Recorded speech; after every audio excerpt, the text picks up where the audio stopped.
सभी साथियों को जोहार। आज हमारा ये CNT की क्लास में ये दूसरा क्लास है। तो इसमें आज हम लोग कल जैसे कि बात हुआ था कि पूरा इंट्रोडक्शन हम लोगों ने देखा था कि कौन सी ये परिस्थितियाँ थीं, कौन कौन से वो कारक थे जो कि CNT को अस्तित्व में लाने के लिए अपना योगदान दिए या कह सकते हैं मजबूर किए। फाइनली 1908 11 नवंबर 1908 को CNT अस्तित्व में आया। आज हम लोग इसके अध्यायों के बारे में चर्चा करेंगे कि उसके कितने अध्याय हैं और धारा पढ़ना स्टार्ट कर देंगे। तो आज जो हम लोग कवर करेंगे वो हम लोग अपना अध्याय वाइज स्टार्ट करते हैं डिटेल में। तो CNT 1908 लागू कब हुआ था? 11 नवंबर 1908। बात हो चुका था कल इस पे कुछ कि अध्याय कितना है, कुल अध्यायों की संख्या है 19, धाराओं की संख्या है 271 और अनुसूची शेड्यूल 2। इनके CNT के निर्माण में जो मुख्य भूमिका निभाने वाले थे वो थे जॉन हॉफमैन। यहाँ तक हम लोगों ने बात कर लिया था। अब इस पर देख लीजिए कि संशोधन, क्या ये क्वेश्चन पूछ सकता है कि कितनी बार अभी तक संशोधन हुआ है या फिर लास्ट बार संशोधन कब हुआ था और क्या उसमें प्रावधान किया गया था।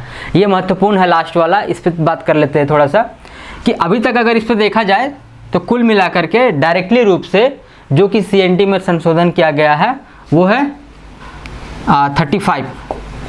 अभी तक 35 संशोधन हो चुका है इसमें, और लास्ट जो संशोधन हुआ था ये डायरेक्टली इस पर संशोधन किया गया है। ठीक है, इनडायरेक्टली रूप से जो प्रभावित करते हैं CNT को उसकी संख्या 53 है, लेकिन जो डायरेक्टली रूप से संशोधन हुआ है वो 35 है। तो अब अगर संशोधन पूछेगा कि कितने संशोधन अभी तक CNT में हो चुके हैं तो आप 35 को आंसर करिएगा। लास्ट हुआ था हमारा 1995 में 35वां। इसमें क्या हुआ था कि इसमें से कुछ जो प्रावधान है जो कि CNT में विशेष करके भू वापसी से संबंधित प्रावधान है उसको यहाँ पे क्या किया गया कि भू वापसी के प्रावधान जो भी हैं या फिर भू अर्जन के जो प्रावधान हैं उसको उठा करके संविधान की 9वीं अनुसूची में डाल दिया गया है। इसका मतलब ये है कि अब वो सब प्रावधान जो है जो कि भू अर्जन और भू वापसी से संबंधित है उनमें संशोधन संसद करेगी। यहाँ के रिक्वेस्ट पे वो कर सकती है, बाद बाकी लोग का पावर यहाँ पर सीज हो गया या समाप्त हो गया कह सकते हैं। अब देखिएगा यहाँ तक कि 35 संशोधन अभी तक हो चुका है। बहुत बार ऐसे संशोधन हुए हैं जैसे कि आपको देखने को मिलेगा बहुत सारा इंटरेस्टिंग, जहाँ पे वो जरूरत होगा मैं आपको बताऊंगा कि कहाँ पे क्या संशोधन हुआ है। जैसे कि सब बहुत एक इंटरेस्टिंग है कि भूइंहरी ज़मीन, जब ये CNT बन रहा था तो उस समय कल ही बात हुआ था ना कि यहाँ के जो लोग हैं क्या हो रहा था कि भाई हम लोग के लिए जो परंपरागत रूप से जैसे कि ज़मीन जो दिया जाता है, ज़मीन जितने भी होते हैं वो बेसिकली मुख्य रूप से 3 प्रकार के ज़मीन है। अगर आदिवासियों की बात करें तो 3 प्रकार की ज़मीन है।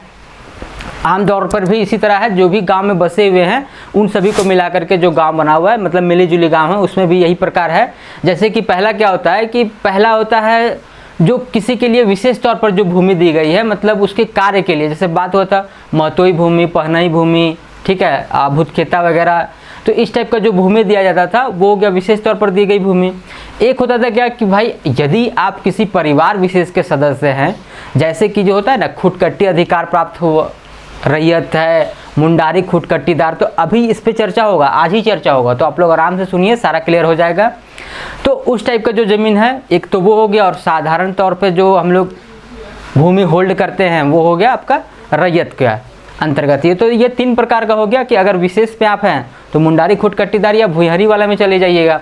तो जब ये कानून बनाया गया था उस समय में देखिएगा कि लोग उस समय जो बनाए वो चूँकि ये समझ ही नहीं सके कि भाई भूइंहरी भूमि का भी अंतरण हो सकता है, विक्रय हो सकता है, इस टाइप का जो ये भूमि जो है जो कि आपको कार्य के लिए दिया गया है पूजनीय भूमि, वो सब भी ट्रांसफ़र हो सकता है। ये सब तो हो नहीं सकता था, लेकिन बाद में देखा गया कि ऐसा हो रहा है। तब जाकर के 1938 में इसमें संशोधन किया गया CNT में, और उसके बाद फिर इसका भी इस पे भी रोक लगाया गया कि भाई अंतरण पे रोक है, अगर अंतरण हो गया तो उसका भू वापसी का क्या प्रावधान है।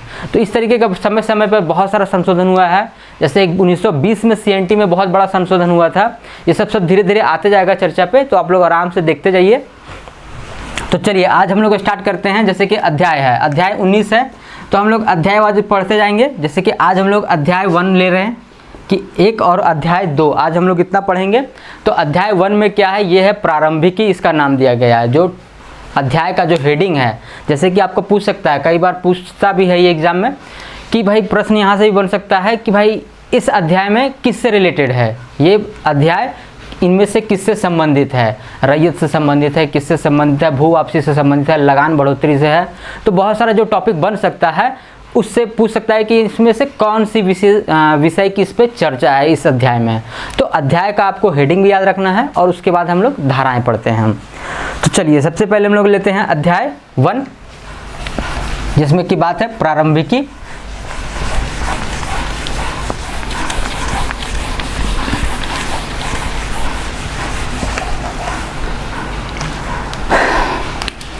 चलिए सबसे पहले हमारा क्या है, अध्याय 1,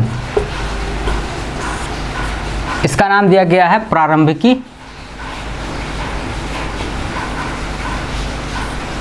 प्रीलिमिनरी लिखता है इंग्लिश में। इसमें है धारा 1 से लेकर के धारा 3 तक। इसमें कुल 3 धाराएं हैं, कुल 3 धाराएं हैं। अब देखिएगा धारा 1 में क्या है। तो ये जो धारा 1 है, इसमें चर्चा क्या है, तो इसमें चर्चा है कि इसका विस्तार, छोटा नागपुर काश्तकारी अधिनियम 1908 का विस्तार किन क्षेत्रों में होगा।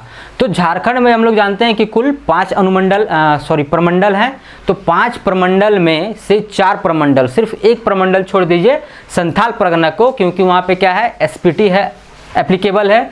उसके अलावा जो अन्य 4 प्रमंडल हैं, जैसे कौन कौन सा हो गया आपका, उत्तरी छोटा नागपुर प्लस दक्षिणी छोटा नागपुर प्लस कोल्हान ले लीजिए, पहले कोल्हान,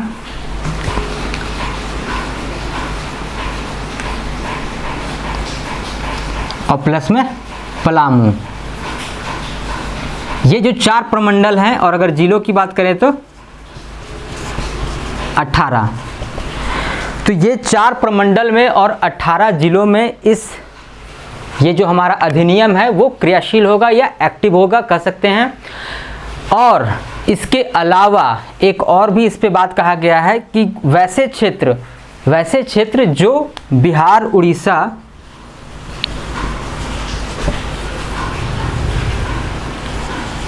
नगर पालिका, बिहार उड़ीसा नगर पालिका अधिनियम 1922 के अंतर्गत, इस अधिनियम के अंतर्गत यदि कोई नगर पालिका क्षेत्र हो या फिर कोई अधिसूचित क्षेत्र हो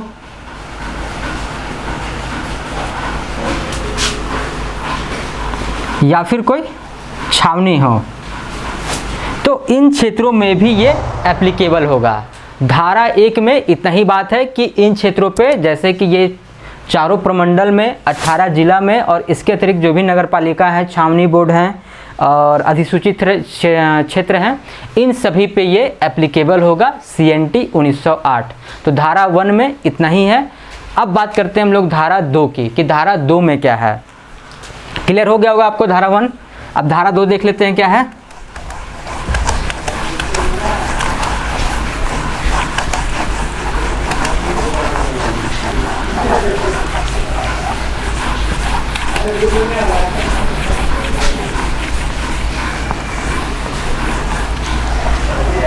अब आ जाइए धारा 2 में।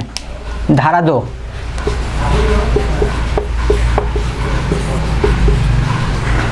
धारा 2 की बात करें तो इसमें है निरसन। निरसन मतलब क्या चीज़ कि किन किन चीज़ों को समाप्त कर दिया गया है। तो इसमें दो बात कहा गया है कि अनुसूची 1 में और अनुसूची 2 में क्या क्या चीज़ है उसको इस अधिनियम के माध्यम से समाप्त कर दिया गया है। तो उसको चलिए उसको देख लेते हैं लिस्ट में। जैसे कि देखिए आपका धारा 2 में दिया हुआ गया है कि अनुसूची क में जो आपका अनुसूची 2 अनुसूची हम लोग जानते हैं, तो 2 अनुसूची में से ये जो चीज़ है उसमें से विनिर्दिष्ट अधिनियमों को, मतलब पहले से जो अधिनियम चले आ रहे हैं उनको इसके प्रभाव के लागू होते ही उसे समाप्त माना जाएगा। वे अधिनियम कौन कौन से हैं उसे देख लीजिएगा। ये अधिनियम है छोटा नागपुर,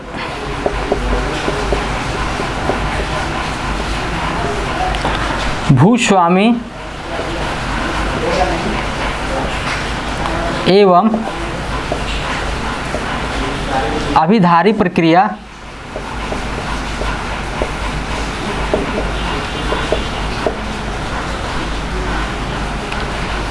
अधिनियम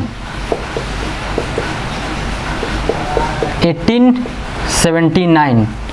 एक काम करते हैं, इतना लिखने में काफ़ी समय लगेगा तो अभी सिर्फ मैं यहाँ पे बता के निकल जाता हूँ और आप लोगों को इसका जो लिस्ट है वो मैं आप लोगों को टेलीग्राम ग्रुप में दे दूंगा, तो वहाँ पर आप लोग जा करके आप लोग देख लीजिएगा। वहाँ पे लिख देंगे कि धारा 2 के अंतर्गत किनको किनको समाप्त किया गया है। ठीक है, तो इसमें से 2 है। एक में अनुसूची का में कौन कौन सा समाप्त किया गया और अनुसूची खा में।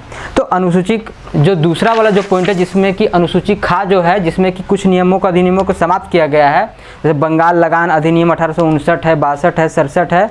तो इनमें से कुछ में जो अनुसूची खा है उसमें बोला गया है कि धनबाद जिले में और सिंहभूम जिले के पटमदा, ईचागढ़ और चांडिल थानाओं में इन अधिनियमों को समाप्त किया जाता है।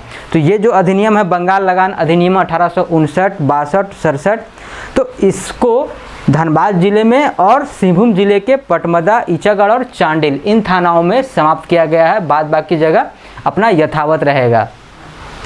और जो काम में है वो तो बात हो गया, वो सारा लिस्ट दे देंगे कि 1879 का बंगाल लगान परिनिर्धारण अधिनियम 1879, छोटा नागपुर सारांशीकरण अधिनियम 1897 और छोटा नागपुर अभिधृति अधिनियम 1903 और 1905। इनमें से नियम 5 को इसको निश्चित किया गया है इस अधिनियम के अप्लाई होते ही, क्रियाशील होते ही। तो यहाँ तक हम लोग देख लिए। अब बात करते हैं हम लोग आगे कि अब है कि धारा 3, ये वाला देख लीजिएगा। आप लोगों को टेलीग्राम ग्रुप में ये लिस्ट डाल देंगे कि कौन कौन सा अधिनियम को समाप्त किया गया है। बस 2 में इतना ही है, निरसन मतलब जो समाप्त कर दिया गया है, इसको बंद, समाप्त, क्लोज जो भी कह लीजिए आप कि ये किया गया है। अब देखिए धारा 3, धारा 3 में है, आराम से इसको देखिएगा। धारा 3 इसमें है परिभाषाएं, मतलब एक होता है ना कि भाई आपका जो भी ये बुक जो लिखा गया है, ये जो अधिनियम बनाया गया है, तो इसमें जो जो वर्ड प्रयुक्त किया गया है, जो खास वर्ड कुछ प्रयुक्त किए गए हैं, उसका इस अधिनियम के संदर्भ में क्या अर्थ होगा ये बताया गया है इसमें। तो इस परिभाषा को आराम से आप लोग समझ लीजिए। एक एक करके मैं जो कुछ खास हैं उस पर चर्चा कर लेते हैं और उसके बाद फिर हम लोग आगे बढ़ेंगे। तो सबसे पहले ये धारा देखिएगा, धारा 3 में क्या है, ये है यहाँ पर है परिभाषाएं। परिभाषा दिया गया यहाँ पर कि कौन कौन किसका किसका क्या मतलब है। जैसे कि आपका कृषि वर्ष,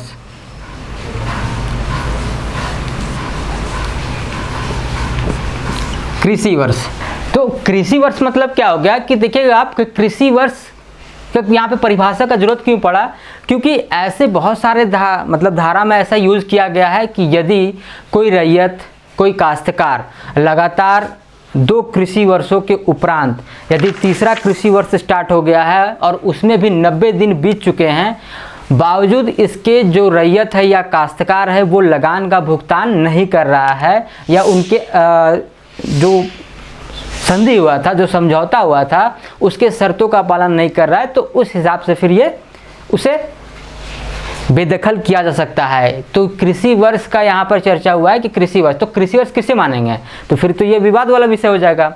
तो इसीलिए कृषि वर्ष को यहाँ पे परिभाषित पहले ही कर दिया गया है कि कृषि वर्ष किसे माना जाएगा।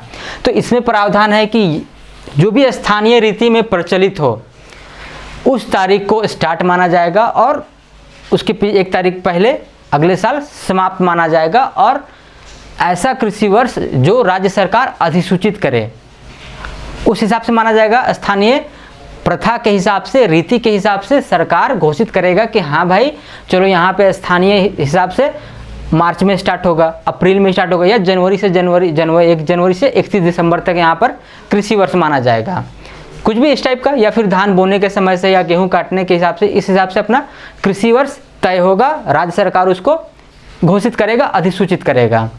लेकिन जहाँ पर राज्य सरकार कृषि का मतलब उस भूमि का जहाँ पे वहाँ पे मालिकाना हक है, भूस्वामी है, वो डायरेक्टली क्या होगा 1 अप्रैल से चलेगा। वहाँ पर जहाँ पे राज्य सरकार मालिक है वहाँ पे क्या होगा 1 अप्रैल से चलेगा कृषि वर्ष, 1 अप्रैल से 31 मार्च तक कृषि वर्ष को इस हिसाब से परिभाषित किया गया है।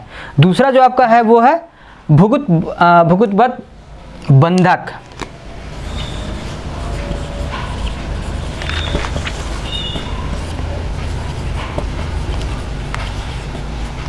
ये सब सारा चीज़ का यूज़ है, जैसे कि भूगुतबद्ध बंधक, ये कन्फ्यूज हो जाइएगा आप अगर इसे अच्छे तरीके से अभी नहीं समझेंगे तो कन्फ्यूज हो जाएंगे आगे चल करके कि धारा 46 में क्यों है कि कन्फ्यूजन में वहाँ डाल देगा। धारा 46 में ये बात कहा गया है कि जैसे धारा 46 आप लोगों को याद होगा, बहुत ही महत्वपूर्ण है, कल इस पे बात हो चुका है कि यही वो धारा है जो कि हमारे और आपके दिमाग को कैप्चर करके रखा है कि CNT का मतलब ज़मीन, वही कि बेच नहीं सकते हैं, खरीद नहीं सकते हैं, वो बस यही धारा का खेला है, धारा 46। तो उसमें पहले ही में वो प्रावधान है कि कोई भी काश्तकार है, कोई भी रैयत है, सॉरी काश्तकार नहीं रैयत है, वो 5 साल के लिए, 5 साल से अधिक समय अवधि के लिए कोई भी भूमि को बंधक नहीं बना सकता है।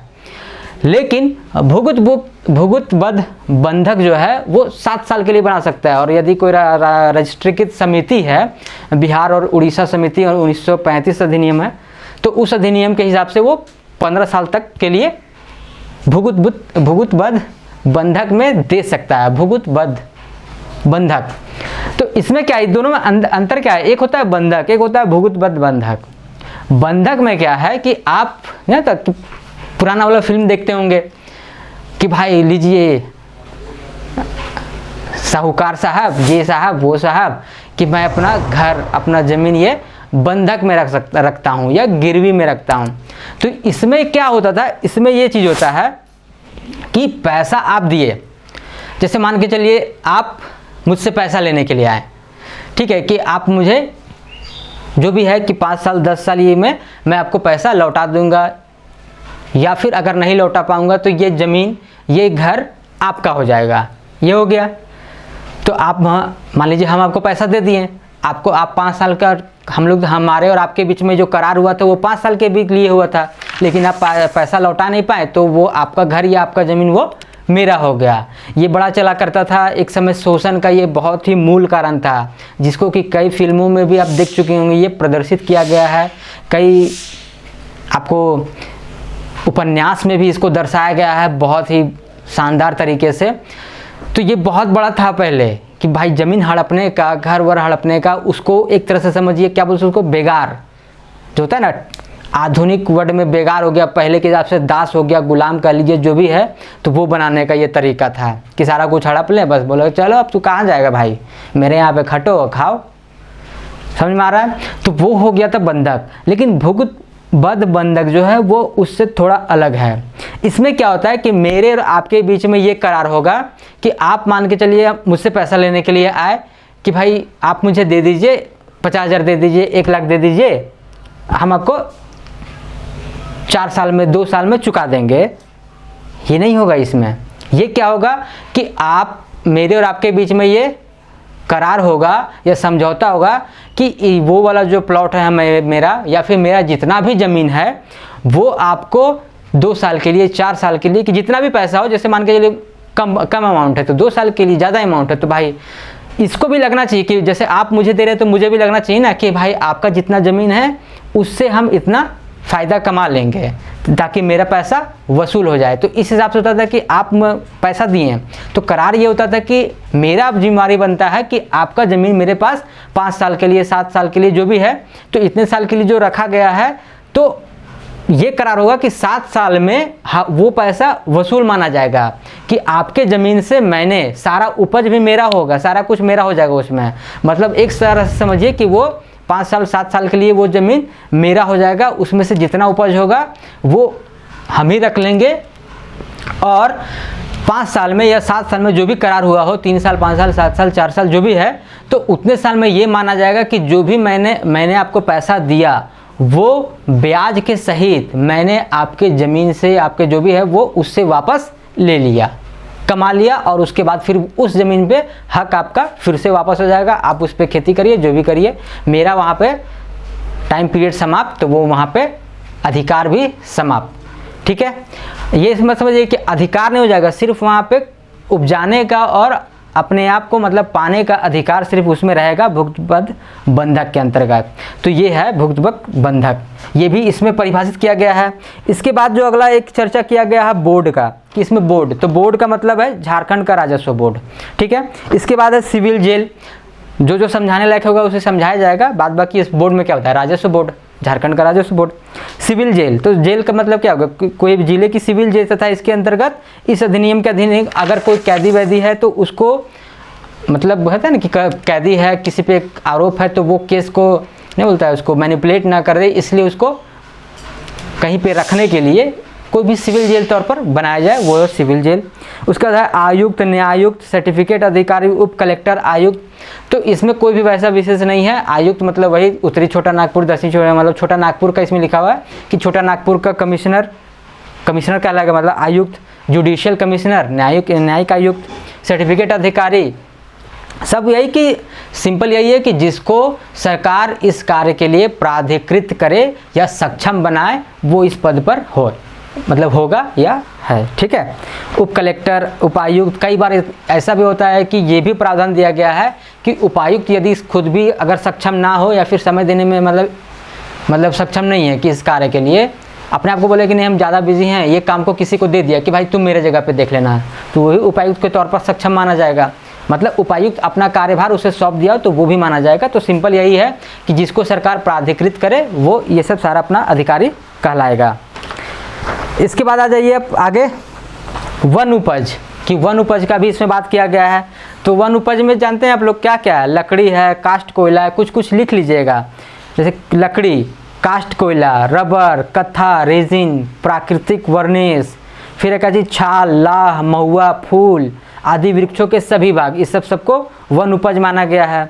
इसके अलावा अब थोड़ा सा आएगा आपका थोड़ा सा कन्फ्यूजन वाला, किसी जंगली जानवर, चमड़े, हाथी दांत, सींग, हड्डियाँ, रेशम, कोया, मधु, मोम, अब पशुओं के सभी अंग, इसको भी वन उपज के अंतर्गत माना गया है।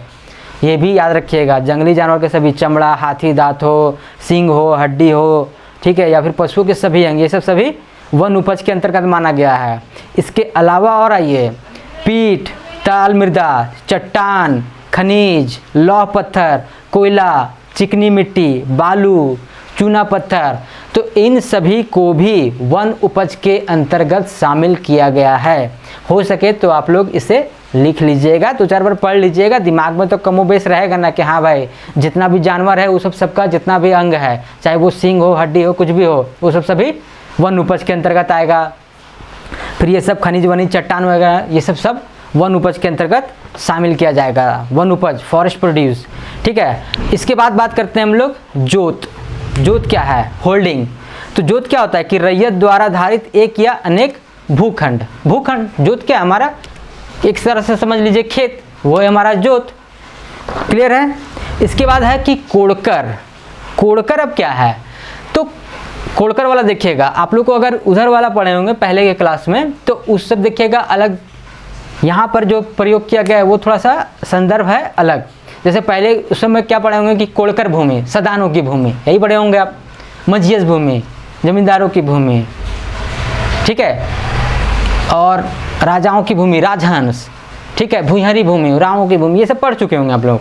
यहाँ पर कोड़कर का मतलब क्या है कि वह भूमि जिसे मुख्यतः धान की खेती के लिए कृत्रिम रूप से, मतलब अपने से वही कोड़ करके उसको चौरस बनाया गया, मतलब नहीं होता आप आज के पहले तो लोग हाथ से ही कोड़ वर्क करके करते थे ना, आज ना चल रहा है कि भाई जेसीबी मंगाया फटाफट इसको प्लेन करो भाई, चाहे खेती वेती कम पानी कम हो रहा है इसको गड्ढा करो। तो वही है कि कृत्रिम रूप से जो चौरस किया गया है वही है हमारा कोड़कर। क्लियर है? ये इस अधिनियम में ये जो प्रयुक्त है कोड़कर शब्द, उसके संदर्भ में ये बात है। क्लियर है? उधर वाला आप उधर रहने दीजिएगा। उसके बाद है चल संपत्ति। तो चल संपत्ति में याद रखिएगा कि खड़ी जो फसल है, जो भी धान है, गेहूं है, जो भी खड़ा फसल है, उसे भी चल संपत्ति के अंतर्गत शामिल किया गया है। चल संपत्ति, अचल संपत्ति, वो आप लोग उधर वाला पढ़े होंगे कि नहीं, कि जैसे घर है, ज़मीन है, ये सब क्या होता है, ये सब होता है अचल संपत्ति। और चल संपत्ति मतलब चेंजिंग वाला नहीं होता, जैसे इनपुट, जब प्रोडक्शन हम लोग इकोनॉमिक्स में पढ़ते हैं तो प्रोडक्शन में, ठीक है, चल और अचल पूंजी का प्रयोग होता है, तो ठीक है वही है। तो इसमें चल संपत्ति में याद रखिएगा, इसमें खड़ी फसल को भी शामिल किया जाता है। फिर है कि भूस्वामी। भूस्वामी कौन है? भू मतलब भूमि और स्वामी मतलब, समझ रहे हैं, मालिक। तो वह व्यक्ति जिसके तुरंत अधीन काश्तकार भूमि धारण करता हो, इसके अंतर्गत सरकार भी आती है। मतलब कई जगहों पर भूस्वामी क्या है, सरकार भी है, और कई जगहों पे अभी रैयत वगैरह में जो मान सकते हैं, जमींदार हुआ करते थे कि भाई भूस्वामी उन्हीं को माना जाता था, लेकिन अब तो भाई जमींदारी ख़त्म हो गया, अब आ गए हैं सरकार साहब। इसके अलावा लेकिन क्या था कि जिसका जिसका अधिकार है परंपरागत वो चलता ही आ रहा है, लेकिन रेंट भरना पड़ता है, वो जो आप लोग रसीद कटाते हैं वो वही है, रेंट है। तो भूस्वामी हो गया। अस्थाई भूधृति मतलब वही है, परमानेंट टेन्योर। भूधृति मतलब वही है आपका भूखंड वगैरह मान लीजिए। तो वह भूधृति जो वंशागत और जो सीमित काल के लिए धारित नहीं है। मतलब अस्थाई भूधृति मतलब ऐसा भूखंड, ऐसा ये है कि जो कि मेरा परंपरागत अधिकार है। जैसे कि मैंने आप लोगों को बताया था कि जो मेरे गांव में है, मेरे दादा के नाम पर है, तो वो तो भाई वंशवाद चलते आ रहा है ना, तो उसमें मेरा क्या, हम लोग वहाँ क्या स्थायी भूधृति हैं। ठीक है, ऐसा नहीं है कि आए और गए, वो वाला नहीं है कहानी, स्थायी है, मतलब हम लोग का वहाँ पे परंपरागत चलता आ रहा है। उसके बाद है स्वत्वधारी। इसमें स्वत्वधारी प्रोप्राइटर, प्रोप्राइटर मतलब आप लोग समझते होंगे नहीं, मालिक। तो वह व्यक्ति जो किसी संपदा या संपदा खंड को न्यास के रूप में या स्वयं के लाभ के लिए उसे अर्जित किया हो, वो है प्रोप्राइटर। क्लियर है? अब है काश्तकार। काश्तकार क्या है? तो वह व्यक्ति जो अन्य व्यक्ति के अधीन, कोई भी मालिक है, कोई भी भूस्वामी है, तो उसके अधीन कोई अगर व्यक्ति भूमि धारण कर रहा है कि हाँ भैया लाओ हम तुम्हारा खेती कर देंगे, अपना जिए खाएंगे, हम मेरे पास बहुत सारा ज़मीन है, तो भाई क्या किया, हम बोले किसी को दे देगा, चलो ठीक है तुम करो, इसमें जियो खाओ, हो गया काश्तकार। ठीक है। अब इसके बाद है भूधृति। भूधृति क्या है? वही भूखंड, भूधारक का हित, मतलब वही है भूखंड, और इसके अंतर्गत वो भूधृति भी आती है। किंतु मुंडारी, खुटकट्टीदारी, काश्तकारी नहीं आती है। ये पूरे आपका सीएनटी में मुंडारी, खुटकट्टीदार और भुईहरी, ये भुईहरदार भी जिसको बोलते हैं, भुईहरदार और मुंडारी खुटकट्टीदार, ये दोनों को रैयत से अलग श्रेणी में रखा गया है। ये याद रखिएगा हमेशा, वो दोनों को अलग माना गया है हमेशा से, रैयत अलग, और क्योंकि क्या है, भुईहरदार और मुंडारी खुटकट्टीदार को दोनों को विशेष अधिकार प्राप्त है, इसलिए इसे रैयत की श्रेणी से अलग रखा गया है। अब है कि ग्राम। तो ग्राम क्या है? तो ग्राम सर्वेक्षण या अधिकार अभिलेख, जो भी रिकॉर्ड ऑफ राइट्स रखा, इसके लिए जो इकाई के रूप में अधिकृत किया गया हो कि हाँ भाई, जब हम लोग अधिकार अभिलेख तैयार हो रहा था कि हाँ भाई कहाँ पे किसका ज़मीन है, क्या है, नहीं है, तो उसके हिसाब से जो सीमांकन मतलब बोलते हैं यूनिट, इकाई के तौर पे निश्चित किया गया कि हाँ चलो ठीक है, इसको इतना है पूरा विस्तार, इसको एक गांव मान लेते हैं, हाँ फलाना गांव, वो गांव सिंपल गांव है, नहीं समझ आता है। सिर्फ आज का मॉडर्न गांव जो भी है समझ लीजिए आप कि आपका जो गांव है वही गांव। ग्राम मुखिया। तो मुखिया में क्या है? तो वही मुखिया हो, मानकी, प्रधान, मांझी या किसी भी नाम से जो भी जाना जाता है उसे ग्राम मुखिया उसे ही माना जाएगा, विलेज हेडमैन। अब है पुनर्ग्राह्य भूधृति।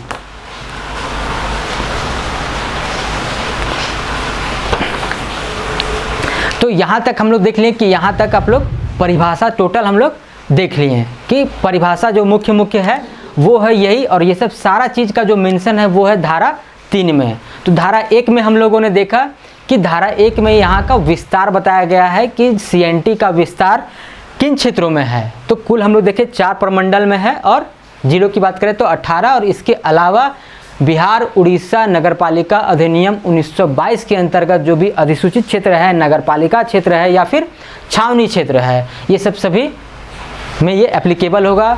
धारा 2 में हम लोग देखें निरसन की कौन कौन सा निरसन होगा, तो पहला जो उसका 1 है सब क्लाउज उपखंड 1 जो है उसमें अनुसूची क में या शेड्यूल ए में जो है कि कुछ अधिनियमों के बारे में लिखा गया है कि ये अधिनियम इस पे एप्लीकेबल नहीं होगा, मतलब जब से ये लागू होगा तब से इसे समाप्त माना जाएगा कि पहले वाले जो थे ये समाप्त हो गए। इसके बाद क्या होगा कि दूसरा भाग में उसका अनुसूची ख में दिया गया है कि कुछ बंगाल लगान अधिनियम जो है 1865-67 इस टाइप का है, तो ये सब जो अधिनियम है वो धनबाद में और सिंहभूम के पटमदा, चांडिल और एक और कोई जगह था पटमदा, चांडिल, तो ये सब में एप्लीकेबल नहीं है। धारा 2 में यही था। धारा 3 में क्या है, परिभाषाएं, जिसमें कि हम लोगों ने देखा कृषि वर्ष, भूगर्भस्थ बंधक, तो ये सब सारा स्वतधारी, भूधारक, ये सब सारा अभी हम लोग आते हैं धारा 4 में जो कि काश्तकारों के वर्ग से संबंधित है। काश्तकार का वर्ग, इस पे हम लोग बात करेंगे क्या।